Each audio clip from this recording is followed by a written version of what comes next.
bimbingan, dan konseling pada dasarnya merupakan interaksi timbal balik yang di dalamnya terjadi hubungan saling mempengaruhi antara konselor sebagai pihak yang membantu klien. Sebagai pihak yang dibantu, hanya saja mendengarkan, konselor diasumsikan sebagai pribadi yang akan membimbing konselor dalam mencapai tujuan tertentu. Maka dalam realisasi ini sangat dibutuhkan adanya kapasitas tertentu yang harus dimiliki oleh konselor. Kapasitas tertentu inilah yang menentukan kualitas konselor. Kualitas konselor adalah kriteria keunggulan termasuk pribadi, pengetahuan, wawasan, keterampilan, dan nilai-nilai yang dimiliki konselor yang akan menentukan keberhasilan, efektivitas proses bimbingan dan konseling. Salah satu kualitas yang kurang dibicarakan adalah kualitas pribadi konselor yang menyangkut segala aspek kepribadian yang amat penting dan menentukan efektivitas konseling. Dengan kata lain, efektivitas proses konseling akan sangat dipengaruhi oleh besar modal yang dimiliki oleh konselor. Modal ini meliputi dua aspek, yaitu aspek personal dan profesional. Modal personal adalah hal-hal yang menyangkut kualitas kepribadian yang dimiliki oleh konselor, sementara modal profesional lebih mengarah pada persoalan klarifikasi pendidikan, pengetahuan, serta penguasaan konselor atas berbagai teori dan teknik konseling. Meminjam bahasa Ari Ginanjar, modal personal dapat dimaknai sebagai kecerdasan emosional dari spiritual, sementara modal profesional lebih berorientasi pada intelektualitas. Kecerdasan intelektual tulisan ini akan lebih mengetengahkan hal-hal yang berkaitan dengan modal personal atau kualitas pribadi yang harus dimiliki oleh konselor. Pembahasan akan dimulai dengan urgensi pribadi konselor, kemudian dilanjutkan dengan identifikasi beberapa kualitas pribadi yang perlu dimiliki seorang konselor dan diakhiri dengan persoalan kiat atau cara mengembangkan dalam kehidupan sehari-hari. Dua modal yang telah disebut di atas sejatinya ibarat dua sisi mata uang yang saling melengkapi, membentuk keutuhan kompetensi yang melekat pada konselor.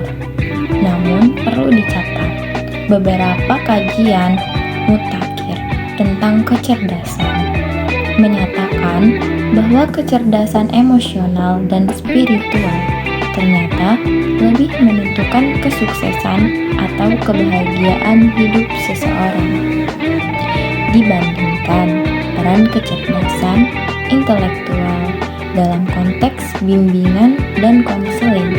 Dapat dianalogikan bahwa keberhasilan konselor dapat melakukan pekerjaannya, yaitu membimbing klien-klien, sangat ditentukan oleh kecerdasan emosi dan spiritual daripada kecerdasan intelektual yang dimilikinya. Dalam kacamata pendidikan, pada dasarnya bimbingan dan konseling adalah kegiatan pendidikan yang menyentuh aspek kognitif atau pengetahuan, efektif atau sikap, dan psikomotorik atau perilaku si klien. Namun berbeda dengan aktivitas pembelajaran di sekolah yang selama ini menyentuh sisi kognitif di bimbingan dan konseling. Seharusnya lebih menyentuh sisi efektif siswa atau klien. konselor ditantang untuk dapat menyentuh hati konseli daripada otaknya. Akhirnya, sebagai pendidik, lebih dihadapkan pada tugas penanaman nilai daripada pengajaran. Dia bertugas mengubah sikap dan perilaku siswa atau klien. Bimbingan dan konseling seperti inilah yang dipandang efektif. Dalam perspektif dakwah dan komunikasi, konselor memainkan peran sebagai dai atau komunikator yang menyampaikan pesan kepada konseli sebagai komunikan agar dapat memiliki sikap dan perilaku tertentu. Apabila hal ini tercapai, maka komunikasi yang dilakukan oleh konselor dipandang efektif. Komunikator yang berhasil adalah mereka yang memiliki dua ciri, yaitu trustworthy dan expertise. Trustworthy adalah sifat jujur dan percaya. Kedua sifat ini sangat menentukan komunikan.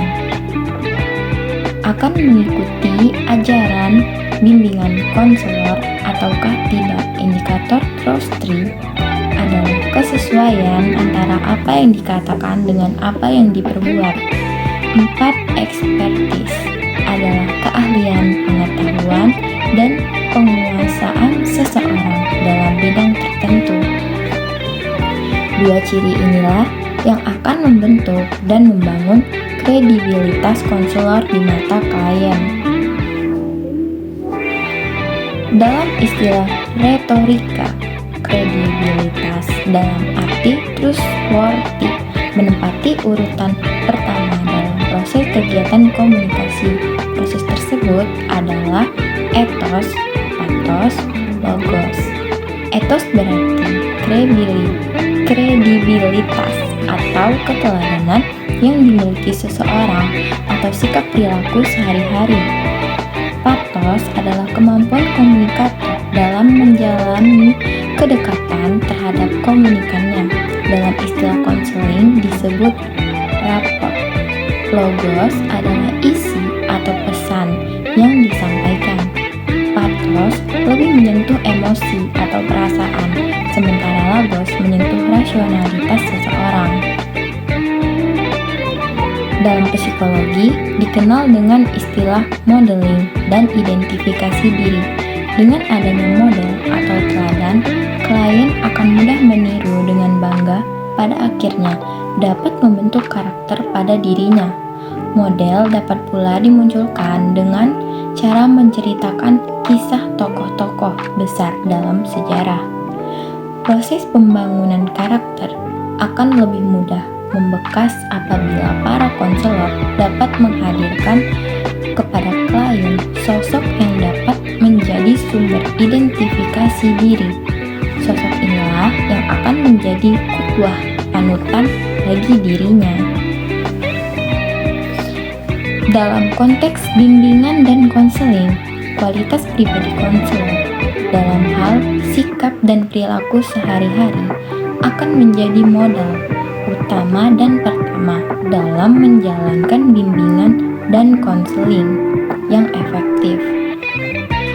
Hal ini terjadi karena hanya dengan kualitas pribadi yang tinggilah setengah tujuan dari konseling akan tercapai, setengah yang lainnya ditentukan oleh teknik yang digunakan. Hal ini menunjukkan bahwa betapa pentingnya kualitas pribadi yang harus dimiliki oleh konselor. Beberapa penelitian pakar konseling menemukan bahwa keefektifan konselor banyak ditentukan oleh kualitas kepribadiannya. Secara umum, berangkat dari hasil penelitian tersebut, khususnya untuk konteks Indonesia, beberapa karakteristik kepribadian yang perlu dimiliki oleh seorang konselor adalah sebagai berikut. Yang pertama, beriman dan bertakwa. Kemudian, menyenangi manusia, komunikasi yang terampil, pendengar yang baik, memiliki ilmu yang luas terutama tentang wawasan tentang manusia dan sosial budaya, menjadi narasumber yang kompeten, fleksibel, tenang, dan sabar, menguasai keterampilan atau teknik, memiliki intuisi, memahami etika, profesi, respek, jujur, asli, menghargai, dan tidak menilai, empati, memahami, menerima, hangat, dan bersahabat, fasilitator dan motivator, emosi stabil, pikiran jernih, cepat dan mampu, objektif, rasional, logis dan konkret, konsisten dan tanggung jawab.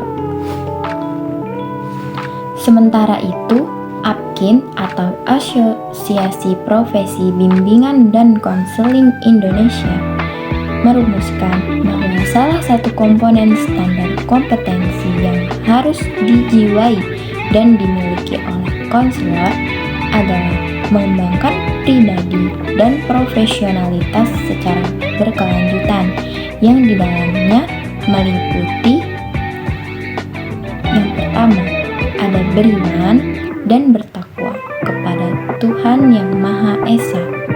Kemudian, menunjukkan integritas dan stabilitas kepribadian yang kuat.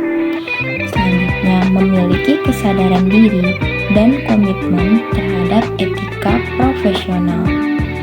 Lalu, mengimplementasikan kolaborasi intern di tempat tugas dan secara eksternal antar profesi, dan berperan dalam organisasi atau kegiatan profesi, bimbingan, dan konseling.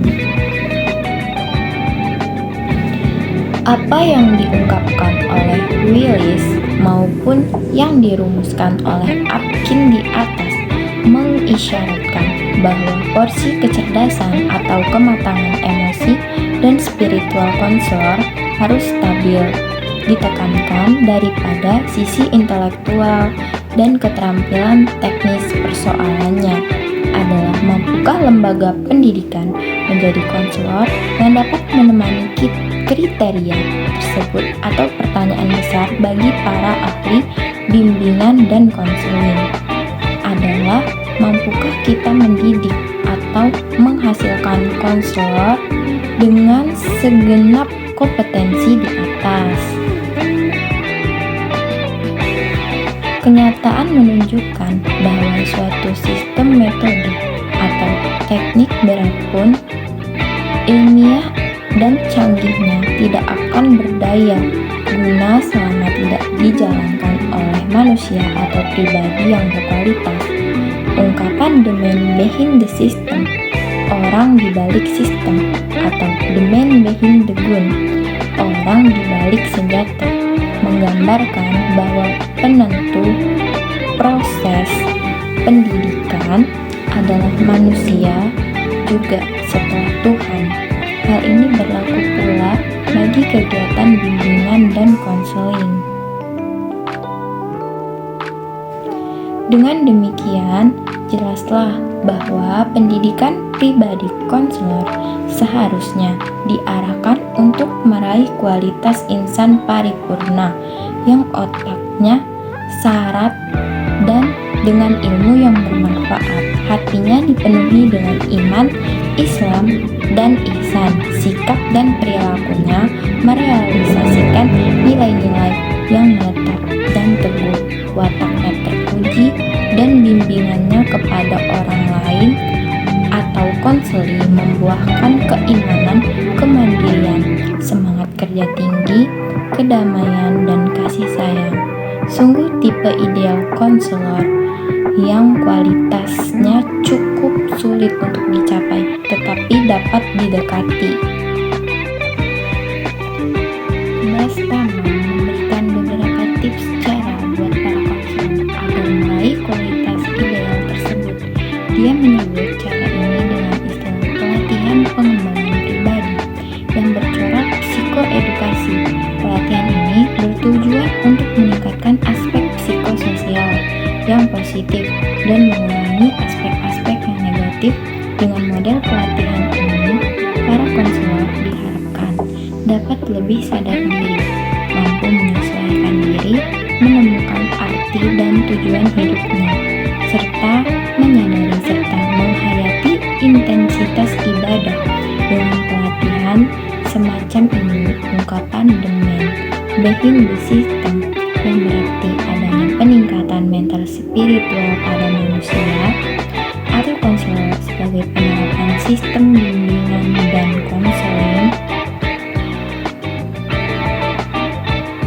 Cara lain untuk meningkatkan kualitas pribadi dalam rangka mencapai citra konselor ideal adalah dengan pelatihan disiplin diri yang lebih berorientasi spiritual. Salah satu bentuknya adalah mengintensifkan dan meningkatkan kualitas ibadah, misalnya dalam hal zikir dan sholat. Ultimate goalnya agar ungkapan the spirit of the man behind the system dapat ditingkatkan menjadi the divine within in the spirit of the man behind the system. Artinya dengan meningkatkan kedekatan kepada Allah, sang konselor akan mendapat bimbingannya dalam membimbing para kliennya. Berkaitan dengan latihan spiritual, Rahmat menyebut istilah gembala spiritual bagi para guru dan orang tua berkewajiban dalam mencerdaskan anak-anaknya secara spiritual. Dalam konteks konseling, konselor pada hakikatnya adalah sang pengembala spiritual. Untuk menjadi gembala spiritual yang baik, konselor harus dapat menemukan dan merasakan makna hidupnya dalam kehidupan sehari-hari. Dengan cara inilah, konselor dapat membimbing konseli agar menemukan dan merasakan makna hidupnya. Hanya individu yang telah menemukan dan merasakan makna kehidupannya lah yang akan dapat hidup sukses dan bahagia. Orang seperti itulah disebut dengan orang yang cerdas secara spiritual.